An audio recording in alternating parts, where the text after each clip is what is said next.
বীর পুরুষ লিখেছেন বিশ্বকবি রবীন্দ্রনাথ ঠাকুর। মনে করো যেন বিদেশ ঘুরে মাকে নিয়ে যাচ্ছি অনেক দূরে।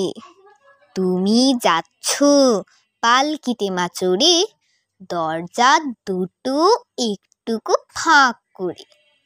আমি যাচ্ছি রাঙা ঘোড়ার পরে, টাকবো গিয়ে তোমার পাশে পাশে। রাস্তা থেকে ঘোড়ার খুঁড়ে খুঁড়ে রাঙা ধুলোয় মেঘ উড়িয়ে আসে। সন্ধে হলো, সূর্য নামে পাটে, এলেম যেন জোড়াদিঘির মাঠে। ধু ধু করে যেদিক পানে চাই, কোনোখানে জনমানব নাই। তুমি যেন আপন মনে তাই ভয় পেয়েছ, ভাবছ এলেম কোথা। আমি বলছি ভয় করো না মাগো, ওই দেখা যায় মরা নদীর সোতা।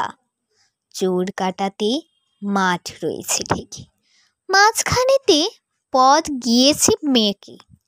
গরু বাছুর নেই কোনোখানে, সন্ধে হতে গেছে গায়ের পানে। আমরা কোথায় যাচ্ছি কে তা জানে, অন্ধকারে দেখা যায় না ভালো। তুমি যেন বললে আমায় ডেকে, দিঘির ধারে ওই যে কিসের আলো।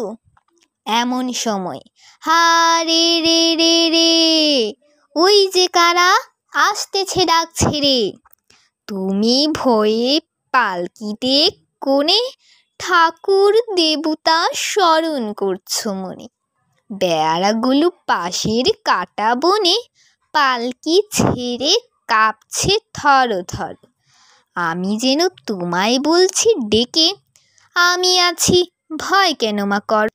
হাতে লাঠি, মাথায় ঝাঁকড়া চুল, কানে তাদের গোজা জবার ফুল। আমি বলি দাঁড়া খবরদার, এক পা কাছে আসিস যদি আর, এই চেয়ে দেখ আমার তলোয়ার। টুকরো করে দেবু তোদের সেরে। শুনে তারা লম্ফ দিয়ে উঠে, চেঁচিয়ে ওঠে হা রে রে রে রে। তুমি বললে যাস নে খোকা ওরে। আমি বলি দেখোই না চুপ করে। ছুটিয়ে ঘোড়া গেলেম তাদের মাঝে, ঢাল তলোয়ার ঝনঝনিয়ে বাজে। কি ভয়ানক লড়াই হলো মাঝে, শুনে তোমার গায়ে দেবে কাঁটা। কত লোক যে পালিয়ে গেল ভয়ে, কত লোকের মাথা পড়ল কাটা। এত লোকের সঙ্গে লড়াই করে ভাবছ খোকা গেলই বুঝি মরে। আমি তখন রক্ত মেখে ঘেমে বলছি এসে লড়াই গেছে থেমে। তুমি শুনে পালকি থেকে নেমে চুমু খেয়ে নিচ্ছ আমায় কোলে।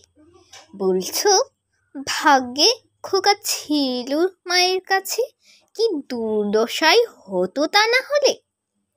রোজ কত কি ঘটে যাহা তাহা, এমন কেন সত্যি হয় না আহা।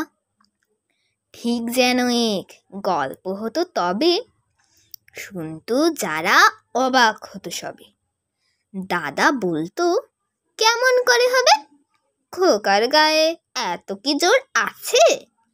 পাড়ার লোকে সবাই বলতো শুনে ভাগ্যে খোকা ছিল মায়ের কাছে।